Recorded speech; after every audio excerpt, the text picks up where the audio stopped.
All right, welcome everyone to Severance and the Future of Work with the Culture First Community Part 2. Super excited to keep this convo going, and holy smokes, the first session was so juicy that we scratched the surface about the content of this show.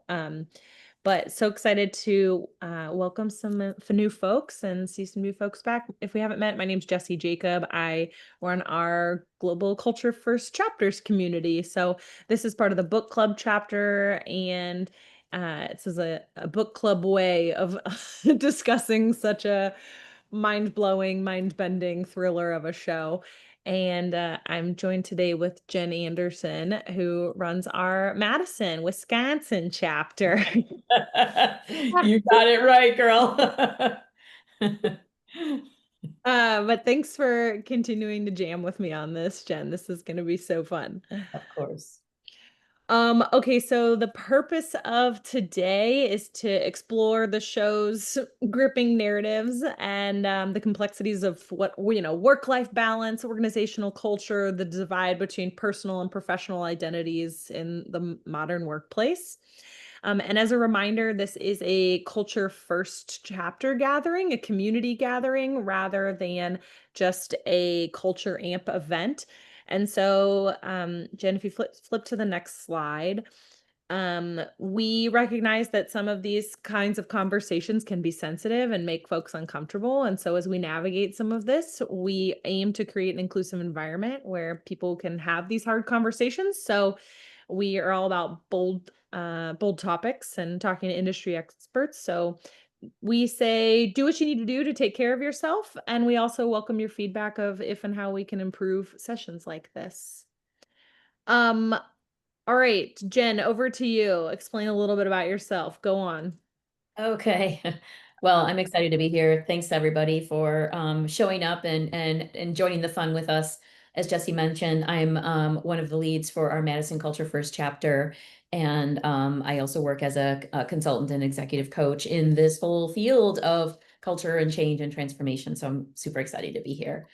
Um, so just rolling on to our culture first, who we are, what we do. We are a group of people around the world united in the belief that a better world of work is possible and definitely better than Lumen, even though I'm wearing my Lumen blue today.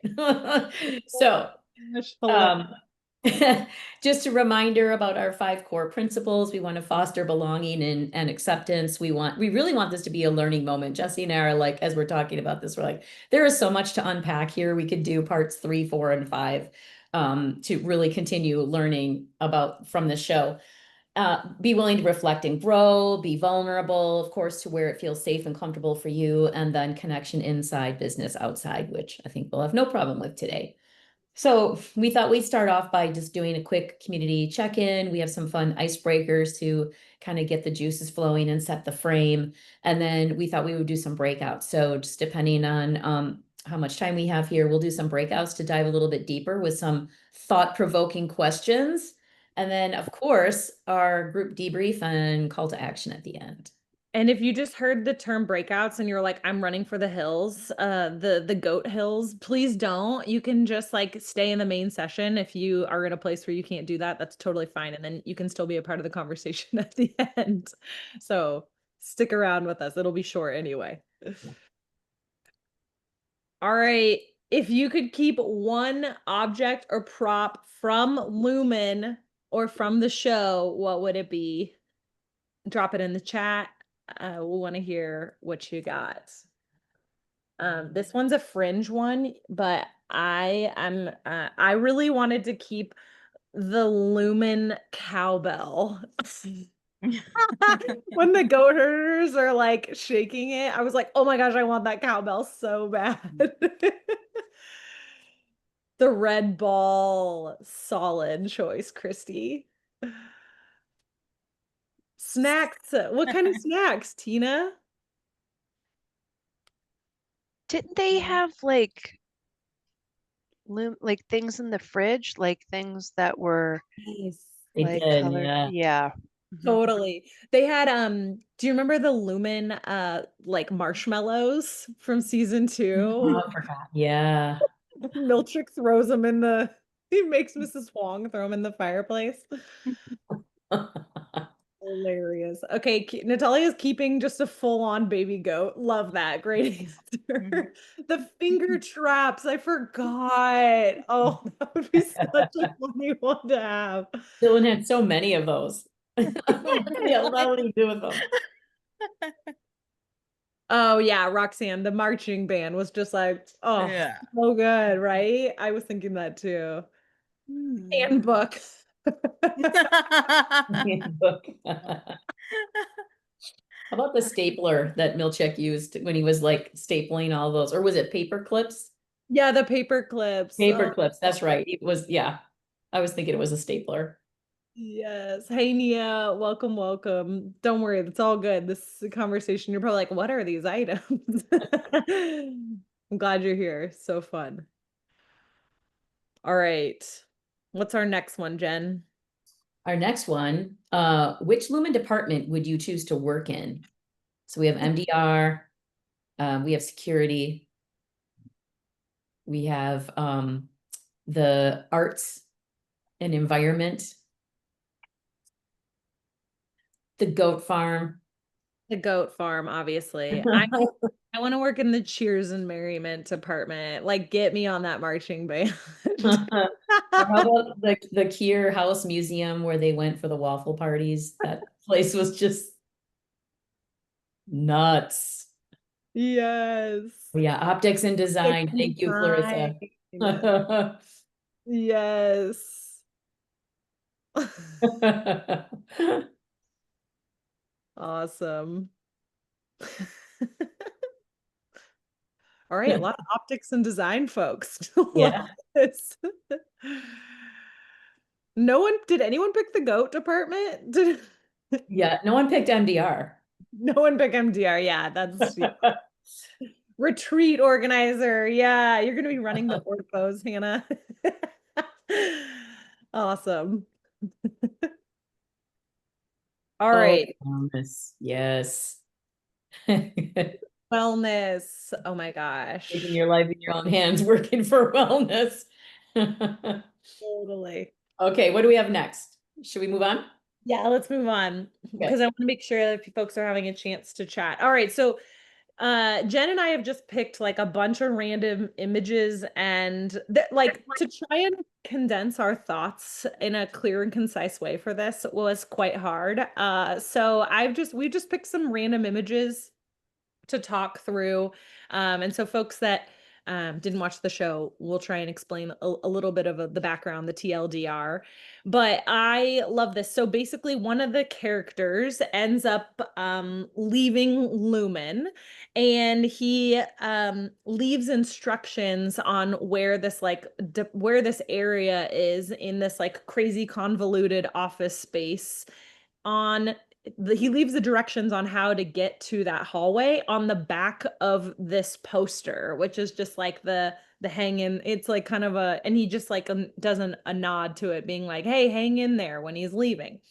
And I kind of love this because I was like, oh, thinking about like the legacy that we leave behind and like the manuals and the directions and like I'm even about to take some paid time off and so I'm like putting together like here's where to go for this to my team and like one of my colleagues called it the like if she got hit by a bus document and I was like, "Oh my gosh, that's so morbid." But like it is kind of like it was a little bit of a nod to like how we do that on a regular basis and the ripple effect that we're having and the influence that we have even when we're no longer there, which I loved and appreciated. So anyway, just a little note that I wanted to call out there. Anything you wanted to add to this, Jen? I know you added this as your background.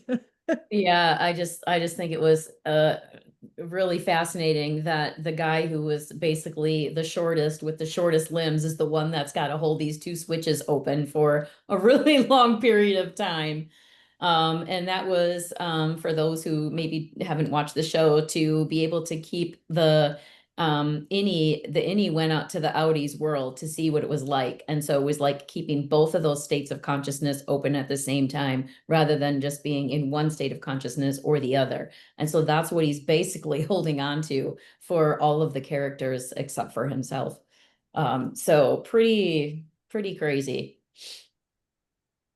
All right, what else did we have on here, Jen? Someone asked, will the replay be sent? I was just curious. Yeah, you mean for this meeting, Lily? Yeah. Oh, yeah, for sure.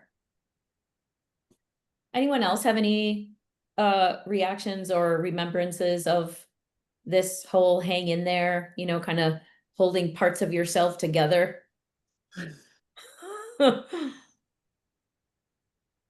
I just realized that this is actually maybe a picture of Dylan holding the things together. And I didn't realize that. I thought it was just a poster they'd put up for motivation in that Right. room. But it's so that's like I love the way the show has these subtle kind of things in the background that you have to notice, and then you have so every time I would watch the show, I would go to season 2 episode X explained, because then you get into all the nitty gritty of all that's there. So Totally. I've fallen down a YouTube rabbit hole. yeah. For sure. So Hmm. speaking of that, Hannah, we didn't really talk about this last time, but did anybody stick around? Like, so when the show ends and then all the credits roll, if you keep letting the credits roll, then they interview some of the characters and they interview the director. Did any of you watch those? Is it All of them. okay? I watched quite a few of those and they were like, you know, like how did they come up with this idea? Mhm. And they talked about it. Mhm. And so those were interesting. You just have to like hang on until after the credits. So Hmm. There are fun quite a little few YouTubers as well who do it well. So they do the episode analysis afterwards as Oh, well. Maybe I can, my husband's also a fan, so I'll ask him to share those links in case somebody wants to get into it. So then they explain how, in the credit scene in the beginning as well, that sort of explains what the scene, what the episode is going to be about. So yeah. whatever's happening in that animation as well is very relevant. Yeah. Mhm. I just wanted to add if I could. It Yeah. just feels like also hi everyone, my name is Clarissa. I'm new here. I just feel like Lumen, I mean, they've been pretty gaslighty, but I didn't notice that this was the picture of Dylan, and this was probably after the I don't remember the sequence because it's been a while since I've watched this 2 seasons, but this was after they had rebelled, right? Or like, Mhm. Yes. right. Yeah. Yes. Okay. And I feel like they do this a lot. Like they'll take their acts of, like independence or whatever and like put it in front of their face in a way that's just a little bit like cringe. Yeah. I had not noticed that that was the picture of Dylan either. Mm. It's like this was well, welcome. Hi, Clarissa. So glad you're joining in on the nerd out with us. Yeah. It's almost like this poster is like it's a reminder of like a slap on the wrist of like what you did was messed up. But then like even Milchek after that happens in the first season says it was an act of bravery or courage Right. or whatever, Right. you know? And so it's like it's this weird, yeah. Dual messaging. Yeah, yes. Totally messing with your mind. Totally. Very gaslighty. And also when they come back, they're told that that they are celebrated, they're heroes, they're bringing about the change, and it's none of that. So they're led to believe that what they did had some meaning, and yet at the corporate level or at the changes that they had asked for, the balances and whatever, there's nothing that is being done. So it's just lip service and sort of Yeah. this passive. Yeah. They even Yeah, got let down more.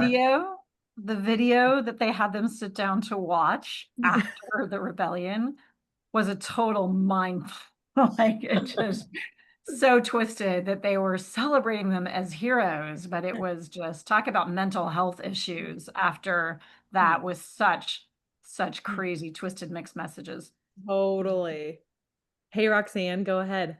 Hey, yeah, I wanted to kind of echo some of the things that have been said, and I think to me what's really striking with that is I think whilst it's like in an absurd way, it really echoes what you often see, what I know I've experienced in various workplaces where perhaps like you try, maybe not obviously to an extent of a rebellion, but try to give some feedback about something or to initiate something. And initially from the leadership, there's like such strong pushback. Maybe you're told off, you're like portrayed a certain way, but then afterwards there's that rejigging of the narrative where actually we're presenting it as if it was like a project all along that like the leadership embraced or even led on, or it's like ideas that are reappropriated by other people.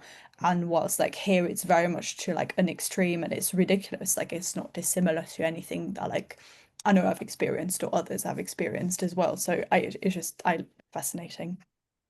I love that point, Roxanne. And it also is making me think about how, like, oftentimes things will happen at organizations in the past, and then, like, they'll almost like the story continues to get told, but then it's twisted in a way that's like, well, we're just going to not talk about like how messed up that part is, when we like ousted our third co-founder or whatever it is, and then we're like, they saw themselves out, and then we like somehow is like turned into like a celebratory story, it's Yeah, like absolutely. yes, no. This just makes me wonder what the conversation is at the company Astronomer right now after that Oh whole god. Coldplay concert. Like, not to Well, open up a whole can of worms, but how is that going to be something like that reframed? I don't know. Mhm. How do you come back from that? I also am like, this is like the point of the show is like such a mind F that like I love that like I just shared this part about like leaving a legacy and like the stories you leave behind, and then like there's so many other parallels with this one piece of imagery that like I didn't even think about. Like it's just like this is why this is so helpful to talk through with other people, and the show is like it's firing on all cylinders. Let's just leave it at that, I guess. Okay, what else did we have in here, Jen? Oh my Oh, gosh. blurry. Sorry. Oh, shoot. I'm going Mm. the wrong way. Sorry. Oh my gosh. Okay, Mrs. Okay. Huang. What the what? What the hell? Sorry, it's blurry. Okay, did you want to talk to this or do you want me to speak to this, Jen? It took me a long time to wrap my head around why they chose to bring a young schoolgirl dressed like a schoolgirl. I mean, she wasn't even in t-shirt, like crop top and jeans. She was like in this like formal outfit, and she was the new boss. And so it took me a while to figure out what is really going on here. And I was kind of looking at it more from the perspective of the employees who reported to her. And Jesse was kind of looking at it from the perspective of Miss Wong, like, why did they put her in this position and rob her of her childhood kind of thing?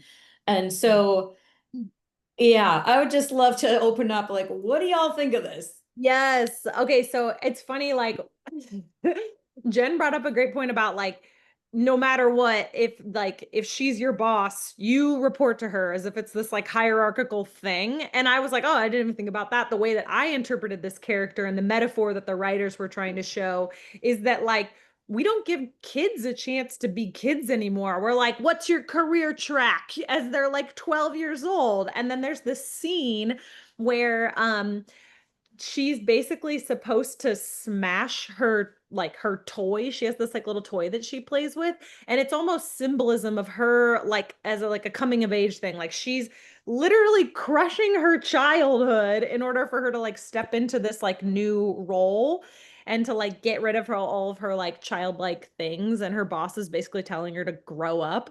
And I was like, "Oh my gosh, we're like doing this at such a young age. We're like, what are you going to study in college? And what are you doing?" When they're like so young. That was my takeaway. So anyway, opening up the floor if anyone wants to jump in on Mrs. Huang.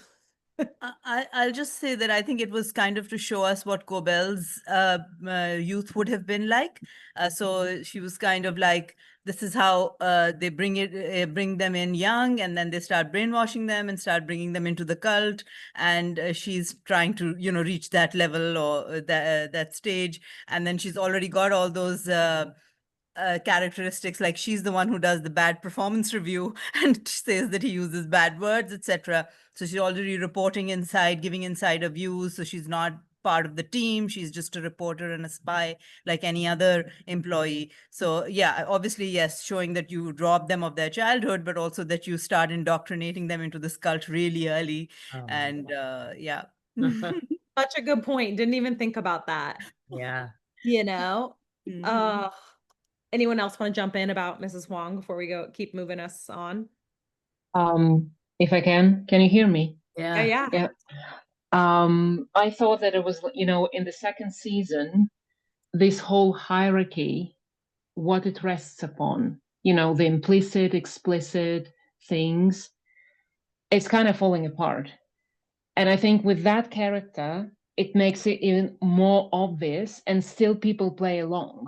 But they kind of into your face so much that for every participant in that dynamic, it becomes like, what is this? And yet they kind of need to roll along. And I think that was like, at least for me, it had that effect, like so, like to kind of emphasize that thing, like where the authority, the hierarchy comes from, why people obey, what is the, even in the office, in the, your boss, and where is that line when you say, hey, you know what, So all of these things, I think, like, for me, it really brought that into the play. And yes, the inner child, that corporate culture very often just kills it at the door, and then people are left to deal with that. In a Yeah. shaming way, kills it almost in Yes. a shaming way. I didn't even think about it as like your inner child too. That's such a great point, Natalia. And Lena's point. yes, and there's a comment in the chat about like it could potentially be a commentary on Gen Z managers as well. Like such a great point. I'm glad you brought that up. And like it's a great way of just showing the the age gap that we're going to see, that we already are seeing in the workplace, with so many different generations working together. Yeah, and succession, like how easily you can be replaced. We'll just bring a 12-year-old in to do your job. Yeah. And yet she also still Which is has very real good right now. ideas. She still has good ideas, and she's even giving feedback to her boss, Milchek, who's older, even though Yes. she's like this significantly younger person. And so also this like personifying or showing this idea of like good ideas can come from anywhere too, as well. For I me, think, oh, Yeah, sorry. Aileen. go ahead. For me, I mean, I had so many "are you kidding me" moments, and when I met her, it was like, "Are you kidding me?" And then I think that, as did others when they saw that she was, basically just had her, maybe even didn't have her period yet, and I also found her to really not, and at times not have a mind of her own. It was obvious that I felt her hollow, and she was just kind of reporting what you need to follow me. And I think, today you see a lot of people who are promoted into positions who really aren't ready. So that just, are you kidding me? I kept saying that. Yes, great point, Eileen. Yeah, Christy was sharing that in the chat too, which is just like so many people are getting elevated to Yeah. seasoned managers when like they're really not ready for it, I think it's kind of interesting that maybe I missed it, but I don't think we know if she's severed yet. Is that true? I don't think we know. Okay, well that I find interesting, um, because obviously I'm wondering, and then also the relationship between her and Milchek, or the rivalry or whatever they got going on. I'm curious to know what people's thoughts on that are, because I've been trying to figure it out, and I mean they hint at certain things here and there, but they seem to be going at it for like a lot. I don't remember if it starts in season one, but for a lot of the episodes, it's just like kind of back and forth between them. I think generally management wasn't severed, so I have a feeling that she's probably not severed yet. Because she takes over Milchik's position, and Milchik isn't severed. So I mean, I'm assuming, but like you said, Clarissa, we don't know whether she is or not. Maybe she doesn't have to be. Maybe it's some new type of, So she's one of those products. initial, yeah, like Colbert. So she's like, sorry, sir, the Cobell. So Yeah. Yeah, Christy. Yeah, I was just thinking about the reality. I mean, this show, it mimics reality, but at an extreme. And work I've been doing with two different companies, one, a very well-known social media company, and another, a manufacturing company. And the issue that was coming up is that leaders throughout the organization would do name dropping. Like, we're doing this because so and so says so. And they'll just really defer to whatever, person above. And rather than creating buy-in, creating transparency, having the why, having people be empowered around it, it's sort of a power play. It's just like, they said it, so it needs to be the top priority. And just this plays it out even more so of just, what, this power play can be. But it does happen a lot in companies all the time. And people just kind of stoop to that instead of recognizing, when we talk about culture, what does it mean to actually say, hey, we're going in this direction because, and this is how it aligns with our values and da, da, da. But it's more just like, the guru or the founder or the senior leader said it. And this showed how it was played out in extreme, but it's happening all the time in organizations. Such a good point. Yeah, it's happening all the time. It's the because I said so answer. Right. You know? Yeah. Yes. Tyrion, Yeah. I say. All right, for the sake of time, move us on, Jen. Yeah, moving on. Okay, this is a scene, this is a clip or like a screenshot from the first season, but we didn't talk about it really. And so if for folks that didn't watch, basically this is like a shrine that this employee has created about the like history and the like historical context of this company. And it's like almost showing like we put like it's the fine line. It's a fine line between like your organization being a cult and like having a culture, and like where is the line of like we care so much about the mission and then like this fine line of like, oh gosh, but this woman's like dedicated like her whole life to this place.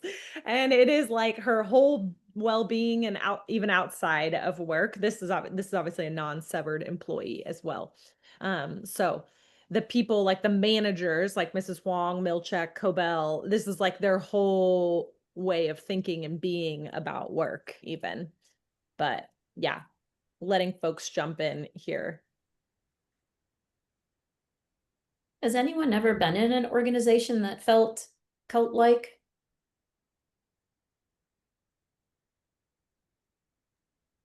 It's a loaded question. Not a workplace one, but otherwise, probably.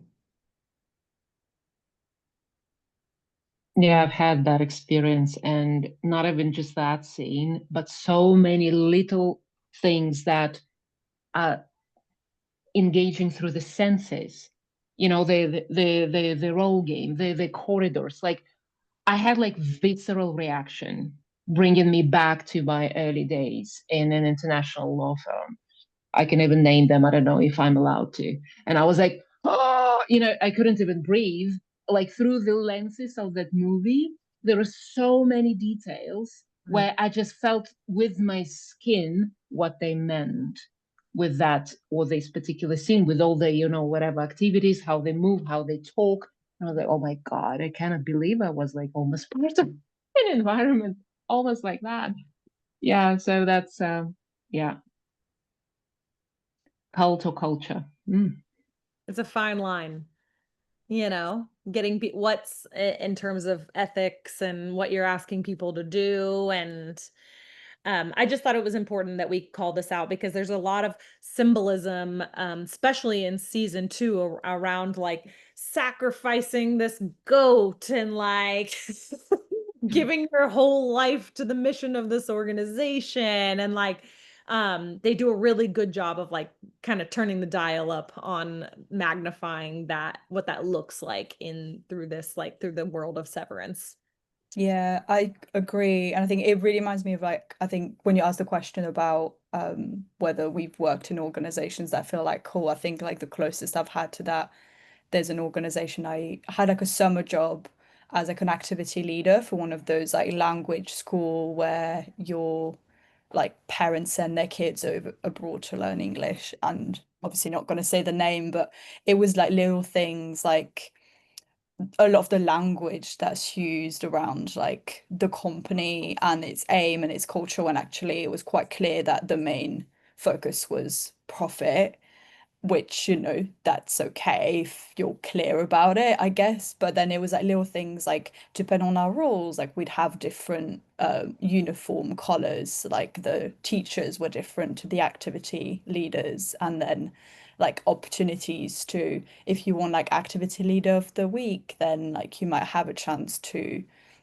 be invited to like a networking conference and like have opportunities to progress, but also such like lack of transparency around because there were like 3-week contracts, and based on your feedback suddenly there were people who disappeared that you think would be back like 3 weeks later, and then like they would say something like, oh, we didn't have as much demand as we needed, but actually it was just like they didn't have the guts to tell people like your feedback wasn't good, we can't work with you anymore. And it was just like those little things like that that like make the difference, really.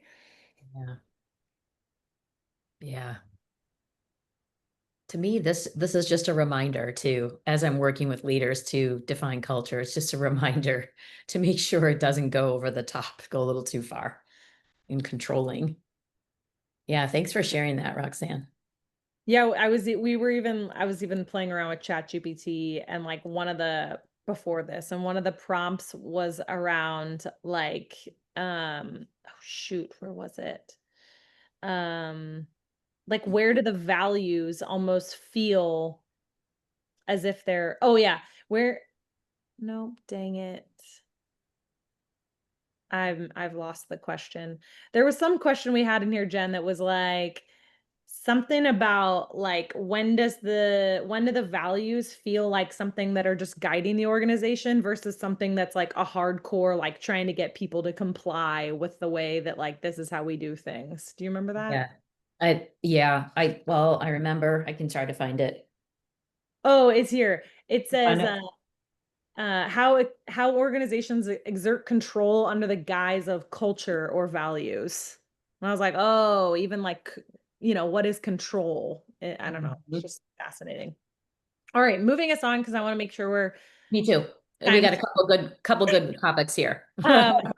if anyone's a fan of or like follows the work like internal family systems or like aka parts work, I like loved this like way of personifying it. So basically, if you haven't seen the show, Mark ends up having a conversation between his innie and his outie, and he's like recording these messages to himself, and he's like going in and out of this cabin and going through the threshold of all the things and watching himself basically rationalize what he's trying to convince his innie to do, which is like go save his outie's wife that's like been trapped and like basically held hostage and used as like a prop and experiment in this weird thing at Lumen.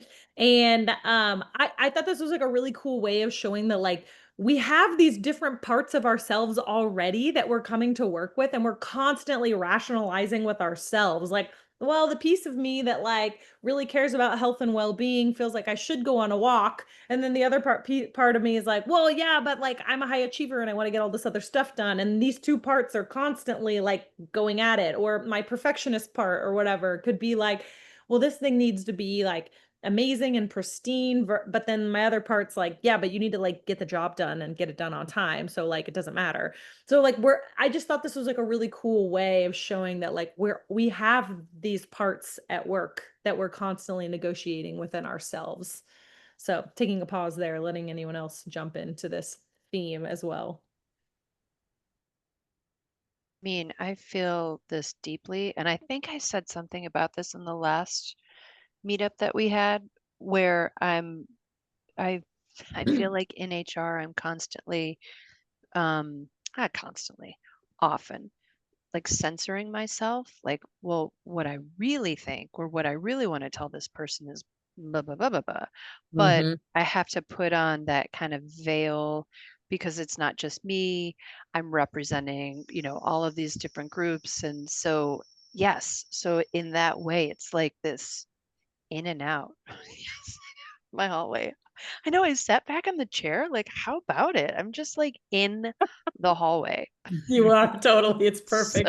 So, anyway, I think maybe that's the thing that I'm feeling most deeply with Severance is like the actual severed part. So yeah. Thanks for Yeah. sharing that, Tina, because I feel like that's a lot of HR professionals are having to balance this like, yeah, your job is to protect the organization at the end of the day if you work in HR, right? And but then you're like, but I care deeply about the people and the humans who work at this organization. So those two parts inherently aren't going to get aligned with one another too. So you're even like having that battle that's happening. But I appreciate you sharing that. Jen, were you going to say something? Someone was going to say Well, something? yeah, I was just gonna, I mean, I'm fascinated by internal family systems and parts. And I think what this makes me think about is just kind of recognizing those different parts of myself, because sometimes they're not super obvious. And so understanding what they are and what their needs are, because they can sometimes have unique needs. And then just this idea of being able to have two parts or more have a conversation with each other via like the recorded camera, to me is like fascinating. So yeah, and then I think this also would just kind of helps me think about like when I am kind of intentionally severing myself in a situation, particularly at work, like what's going on there? Is there a part of me that needs something else that feels like it can't be, you know, that part of me in the moment and I have to go over here? It's just kind of like just a good reminder for me, a good check. And for me, it was like, so this whole concept of severance in the sense of the work-life balance doesn't really work, because you can't sever your innie and the outie in a way, because none of them are thriving or enjoying it. So the innie is constantly in this emotional dilemma of reaching out and wanting to connect with the outie, and the outie is living this depressed, monotonous life because he doesn't know what he does most of his life. Like 95% of the day he doesn't know what he's doing. So this concept of that you can leave your work self at home or at work, and you can come back and you can be totally severed, really doesn't work. You can only thrive if the whole environment, whether it's at home or in the workplace, is something that cultivates all this sense of you're seen, valued, and heard. So this the severance doesn't work. You can't leave anything. And also in both the I felt that he was so authentic. The innie was so authentic, and he really wanted that connection, and he wanted to connect. And at the end of the day, the outie just wanted what he wanted out of the work, and he lost patience very quickly, when he wasn't getting where he wanted. So for him, the connection wasn't as meaningful. Yeah. It's to me, it's like personified as like this black and white. Like you're either this way at work and then you're that way. And it's like there's like so much gray area. It's insane. Like, so yeah. And what that level of vulnerability looks like of what we're bringing and what parts of ourselves we're bringing to work and how psychologically safe we can feel to even bring those parts to work. It varies from individual, from our own trauma. It varies with the organization and the culture and yes, anyway, Roxanne. Sometimes by day, sometimes it varies by Yeah, day. yeah, right. Yeah. Yeah. Yeah, absolutely. And yeah, absolutely what you just said about that vulnerability and like what you're showing. And if that's okay, I'll share it in the chat. 'Cause I actually wrote a whole like essay about severance in relation to neurodivergence. And like I'm neurodivergent and I have a long-term condition. And to me, like what was the most striking about everything in the show, and I think that picture on screen about like the dialogue between the two really highlights that, is that idea of masking. And like I navigate, and less so because I do work within DEI, and like I talk about being disabled and neurodivergent like all the time now, but there's still often that kind of tension around like masking and am I masking, should I, and kind of relating to what was said earlier about like you want to say something. Like I'm not a HR person, but even in training, sometimes you have like questions or you talk and have conversations with people and you want to say one thing when actually there's still like a space that you have to navigate about that. But anyway, I feel like that tension around like the innie and the outie is so like representative of that experience around like your I guess my neurodivergent experience versus like what the expectations of a corporate workplace is. And I guess like Helia, particularly in season 1, she feels like such a kind of echo of like what sometimes being neurodivergent is in a kind of system where you're like, none of this makes sense. Like, why are we following these random rules that don't make any sense? Like questioning those questions, but she's seen as like an issue within that system, I guess. And yeah, it's just fascinating. Could talk about it for ages, but I'll leave the space to people. Such a great point, and I like didn't even think about it that way. So please share what you've written in the chat. I would love that. Thank you so much, Roxanne. Yes. So good. Okay, the last 2 slides, can you just flash both pictures, Jen? Okay, so I put this slide of like works just work, and then there's another picture of Heliar on the table. Who are you? So I'm gonna try my best to sum these up for the people who haven't maybe seen it. This is like this is a scene where Mark, his Audi, is calling in to work and he's not coming into Lumen.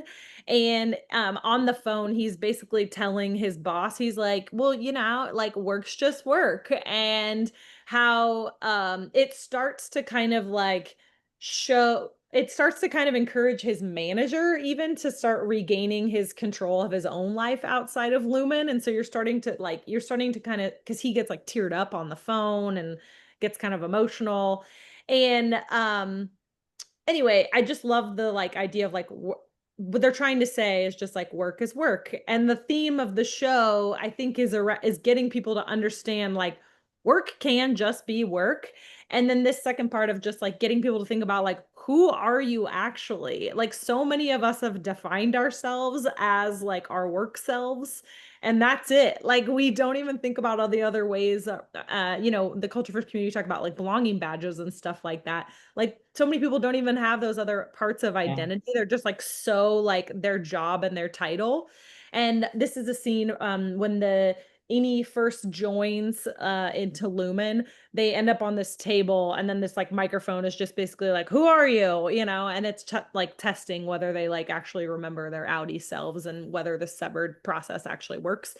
So all this to say like and the other part of Lumen is to, God, there's so much to this show, it's insane. The other like mission of Lumen is to like relieve pain from people, which is why they're severing people in the first place, which I'm glad I went down a YouTube rabbit hole to remind me of this yesterday, because it was literally like, oh, the whole point of why they're trying to get people to sever is to relieve pain, and then they don't remember all the like hard stuff that's happening in their personal lives at work.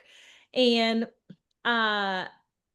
I think a lot of us use work oftentimes as a coping mechanism to like hide from our work. And then that becomes our entire personality. And then we just like abandon our Audi lives. So anyway, that was my long rant, and I'm not sure I did a great job of like condensing everything, but that's what the theme of this is all about. Jen, jump in. No, yeah, that's why I went to, because when we were talking about parts and having the conversation with different parts, I think it really comes down to who are you, as a whole person, who are you? And we could ask ourselves this probably like 5 times a day, and we might get a different answer 5 times a day. I don't know. Depends on what's happening. But I think it's just a good reminder, to acknowledge the parts, but then recognize who we are at our, as whole selves and how we want to show up. Yeah, and I even think about like 2 years ago, I took like an extended time off from work and went on like a proper vacation and did like a retreat and did some inner work and whatever. And I had this roommate, and I didn't know anything about her life outside of this retreat. And it was so fun to like spend time with this like new friend. And I was like, wow, I don't know anything about like you being a mom and you being an executive at this company and you like being a like ultra runner and all this stuff. I was like, I just know you as like this, as you, I get to know you at like your purest form. And that's how I felt about myself, even like I was like so disconnected from work stuff and like so disconnected from like so many of my like habits and things that I was like, oh, this is who I am at my core. but it took me like completely removing myself from the like day-to-day zeitgeist or the matrix that I live in to actually like, notice that. But anyway, this is so heady. So We heady. have 12 minutes, Jen. Where should we take this? I think, well, we talked about doing breakouts in the beginning, and that's just what we had set up because we didn't really know what the group was going to be like. But since we've got a small group and we're short on time, we thought maybe we could just toss one of the thought-provoking questions out to the group and just kind of see what people have to say. Do we have them in here? We do. Here we go. I know we were gonna have Ortbo time and like but yeah, like where in your life are you severing or where do you feel pressured to compartmentalize and how is that either helping or hurting you? This is anyone welcome to share. Question. Welcome to share in the chat. You can come off mute and share, but Can I get us started? Please. Loaded question, and it actually touches upon all the points that were made before. And this is what we are doing in the global trauma chapter. For me, this is the why of how it is, why you cannot sever. And this is actually in the why there is the way out. Because in all those severed, I was severed completely for 2 decades, super sustainable, high performer, because I was completely severed by my trauma from my outie. Like, I didn't even know about that because I was dissociated. That's it. It's not even blindfolded. It's like, but it's basic neurophysiology of trauma. That's it. It's just pure neuroscience. And that was my entry point into the agency, because yes, the different parts, the system, all of that, but there is the human entity in the middle of all of that. And very often neurophysiologically, you do not have the pointers. You do not have the groundwork even to see where the heck you are and to navigate all of those parts. And you cannot imagine like to what extent, because I do this work, regeneration at the level of the body and the nervous system with others, to what extent self-identifying with work is a question of trauma. It's crazy. Like I work with people in their 80s and they cannot even there is no space, there is no neurocircuitry for them to go from 2D to 3D picture of themselves. And that's the key to the agency. And so, yeah. And going back to that, if you allow me after that comment, I will not answer those questions because that was my lived experience. And now, that's the key, the entry point for me to go back to my base, to do the groundwork, and the key to the agency when all of those things are pulling at the strings, and at least I know where I am. And that gives me the way. And that you cannot train. You cannot cognitively explain to people because it's in the subconscious. And that's why, we've been waving this flag. Yeah, guys, if you want anything to trickle down, you need to open up that 3D. You need to look what is going on under the water. What are the undercurrents that are pulling that person, whatever, and capsizing this boat? And that will be the key to regaining the agency. Yeah, so... Amen. Yeah. So global trauma chapter. Yay. We're opening the movie club as well. I love that, Natalia. And I even think about the capitalistic pressure for someone to not even there's so much in systemic stuff that we have around don't look at that, just stay busy, pay your bills. That the excuse is I don't want to work here, or I got to pay my bills. That'd be nice to do all this stuff, and we constantly are saying that. It's yeah, but we've formed this messed up system in order for us to continue to stay disconnected from ourselves. I'm not saying, not endorsing that we crash capitalism, by the way. I just needed to no, the systemic dimension. I'm just saying we should have a conversation about it. And even the masculine, the feminine blueprint, and the systemic trauma, the roots that it leaves, and it's not helping neither men, no women, no anyone in between. What we're the adolescents, we're going to discuss that in the global trauma chapter. like what we are seeing now, you know, the men, young men having zero map to manhood, and the young men, young women growing apart. That's the attempted societal transformation, not in a trauma-informed way. You drag people in one direction and you do not address the roots that the system has left. And people, they perpetuate from generation to generation without even seeing that. It's like everywhere, it permeates everything. And so many workplaces, boardrooms, conversations, that is going to be the loudest voice in that room. And for people to see their agency and do the nuancing around it, I would say not possible without, the trauma-informed approach. I love this. I also have another random thought around like the scene where Mark is basically calling his boss Milchek to be like, you know, work's just work. And then that actually has an impact on his manager to kind of like start to question, and you see his manager kind of like start to get teary-eyed. I've been thinking about like we said that we get to be the change we want to see in the world too. Like with those small moments of boundary setting and like communicating those things, regardless of hierarchy, like you can still have an impact. That's like that's what's coming up for me. Around like sorry. Anyway, that's not answering the prompt here. Handing it off to someone else that wants to I'm processing in real time here. Anyone else that wants to jump in, please jump in with this prompt.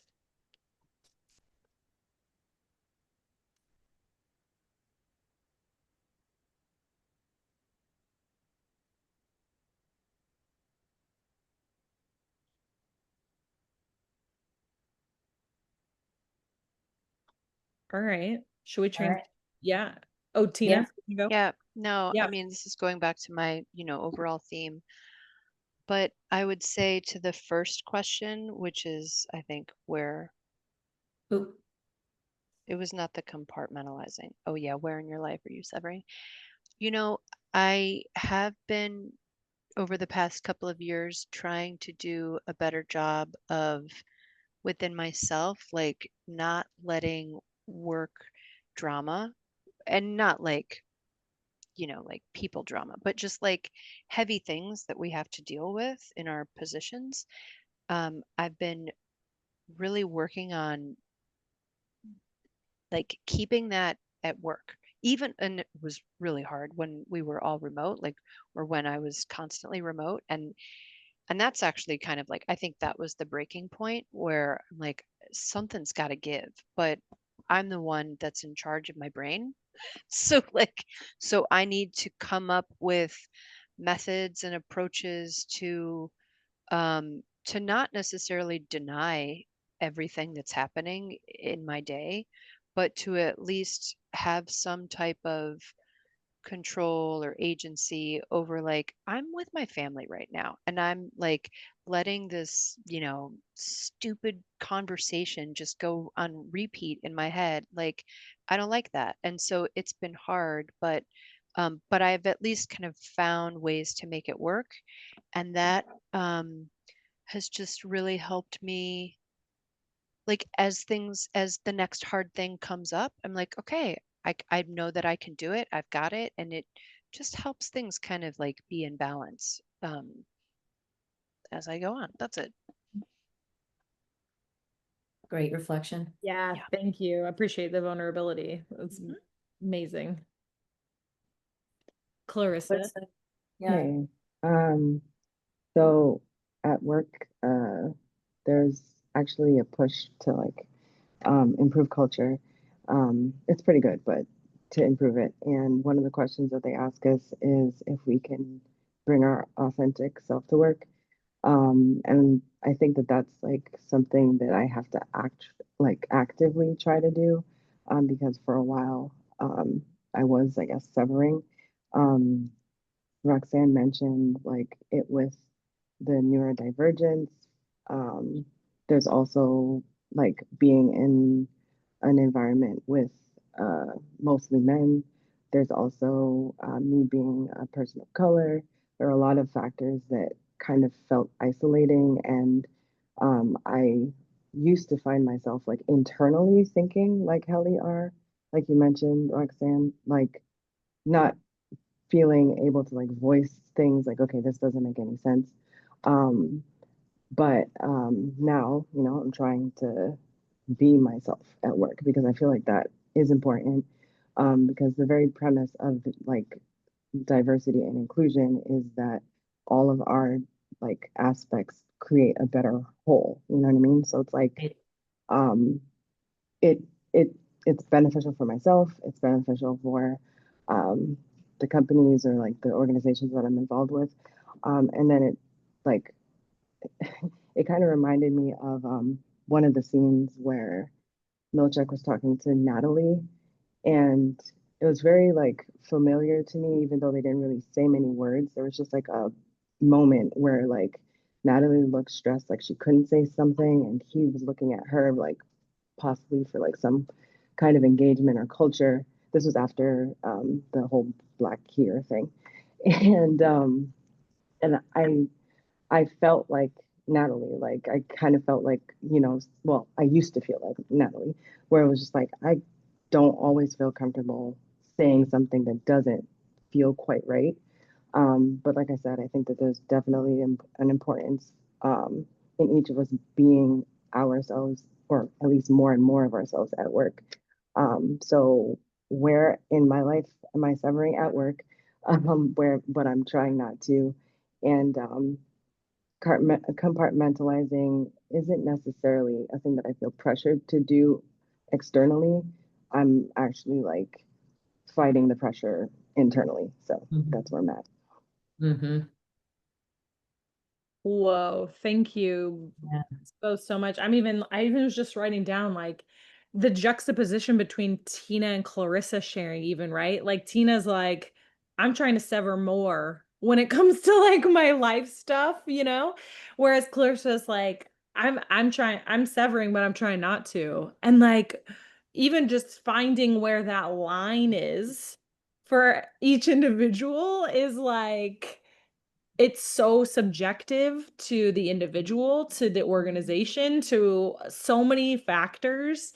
Um, but it's so fascinating to it was awesome to have you both share. Thank you. And also to share back to back with one another. Like And just to think about that for every organization of how hard it is to find that Goldilocks moment, not too hot, not too cold, just right. Like, yes.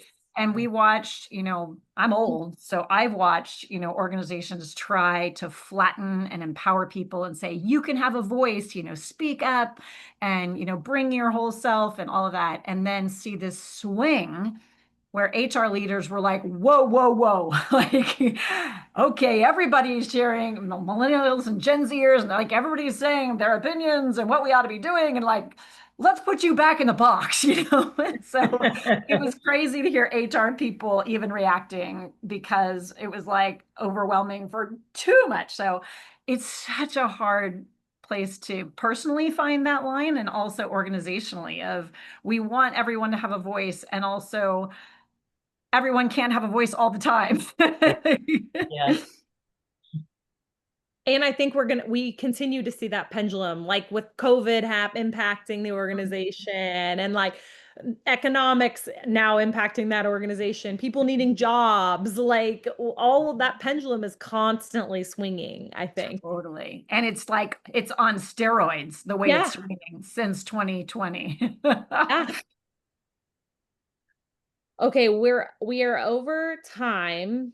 Yeah, yes, towing the line between authenticity and the company priorities at the top lines is the key one. Yeah, heavy, Okay. heavy plus. Clarissa. No, all good, Clarissa. So great to have you here. Well, this was so juicy. I know we're 2 minutes over.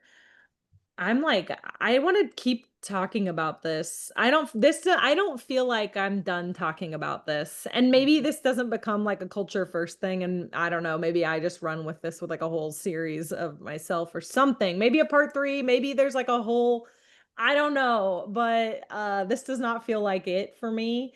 So I don't know how else you all are feeling, but Let's do a segue. Sequel. If people Yes. keep showing up, we know it's valuable insights going on. Yeah. Yay. But I think there's something for us to continue to have this discussion around how do we continue to put these learnings into action, into the way that we live, the way that we work.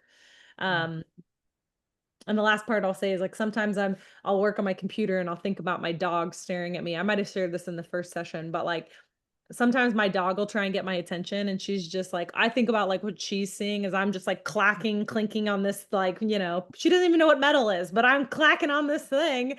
And like, she's just like, what are we doing here? And then I think about it like from a soul level and I'm like, oh, I should get outside and like, be with this little body, and, it's just work. It's just a job. And, there's so much more to this life experience. And I think that having this conversation about like, who are we is continuing to, that's how I interpret creating a better world of work and like continuing to create places where we can feel more vulnerable and psychologically safe is the name of the game through. And modeling the way, ourselves Yeah.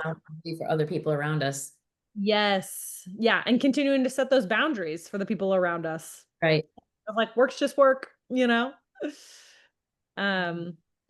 right. Yeah. Thanks for sharing, everybody. Thank you Thank so you. much. Thank you guys. Thank It was you. so fun. Thank Thank you you. so Thank much, you. Tina, Yeah, of Roxy, course. Natalia. All right. Have a good one. Talk to you later. Bye. Bye. Bye.